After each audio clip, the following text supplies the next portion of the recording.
Amigas y amigos de todo el país, siempre grato reencontrarnos con todos ustedes. Veamos qué pasa en algunas partes del mundo. El presidente estadounidense Donald Trump anuncia aranceles a México por inmigración que califica de ilegal.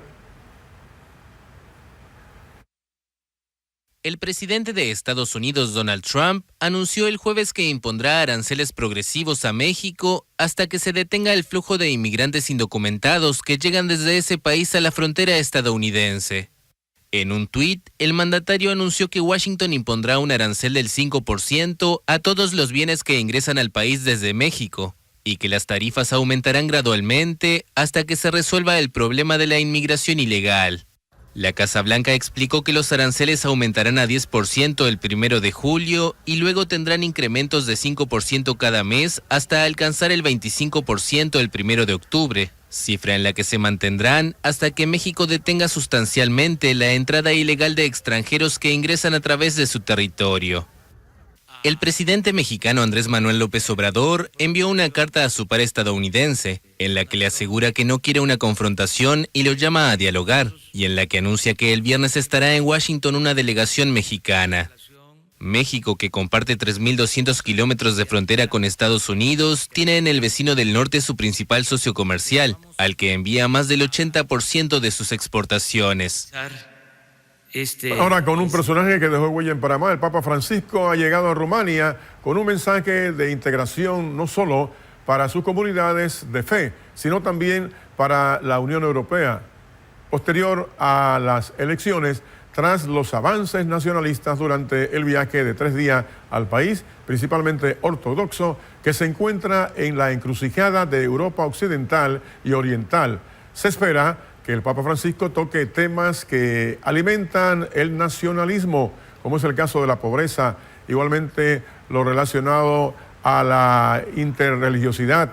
Vengo a ustedes a caminar juntos, ha dicho Francisco en un mensaje a la gente de Rumania antes de su partida. Se espera que el Papa toque temas del desempleo y la pobreza, factores que han llevado alrededor del 16% de la población, en su mayoría joven, a emigrar a otros países de la Unión Europea desde que Rumania se unió al bloque en el año 2007.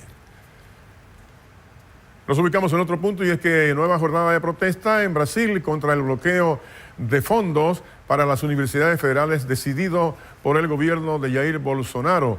Decenas de miles de estudiantes y profesores se movilizaron en varias ciudades. Las marchas en Sao Paulo y Río de Janeiro lucían menos masivas que la del 15 de mayo, cuando, según se supo, los organizadores han dicho que más de 1.5 millones se manifestaron en unas 200 ciudades. Sin embargo, se desarrollaron con centenares de localidades y ocuparon muchos casos manzanas totalmente repletas y enteras. Nueva jornada de protestas en Brasil contra el bloqueo de fondos para las universidades federales decidido por el gobierno de Jair Bolsonaro. Decenas de miles de estudiantes y profesores se movilizaron el jueves en varias ciudades. Las marchas en Sao Paulo y Río de Janeiro lucían menos masivas que las del 15 de mayo, cuando, según los organizadores, más de 1,5 millones de personas se manifestaron en unas 200 ciudades. Esta vez se desarrollaron en más de un centenar de localidades y ocuparon en muchos casos manzanas enteras. Estamos insatisfechos con este gobierno, insatisfechos con este presidente, y la gente está luchando aquí por eso.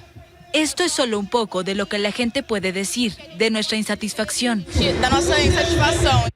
La movilización de hace 2 semanas fue convocada contra los planes del ministro de Educación, Abraham Weintraub, de bloquear recursos, incluyendo el 30% del presupuesto destinado a gastos generales de mantenimiento de las universidades federales.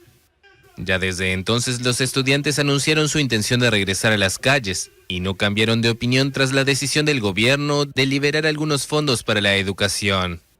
Bolsonaro bajó ligeramente el tono de enfrentamiento con los estudiantes y pasó de calificarlos de idiotas útiles el día de las protestas a inocentes útiles durante una entrevista hace unos días.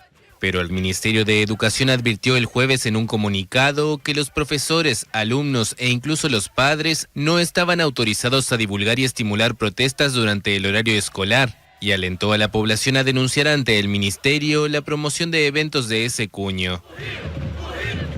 Vamos ahora a un hecho insólito. Corea del Norte ha ejecutado a su enviado especial para Estados Unidos tras el fracaso en febrero pasado en Hanoi de la segunda cumbre entre el líder norcoreano Kim Jong-un y el presidente estadounidense Donald Trump.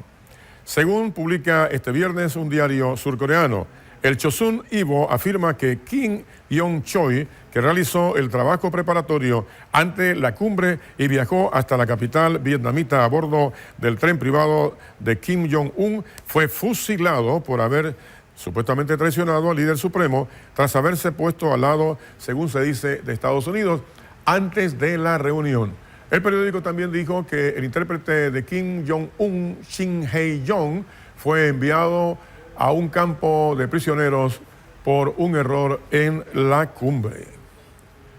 Así están las cosas en parte del mundo. Una breve pausa, en un instante continúa.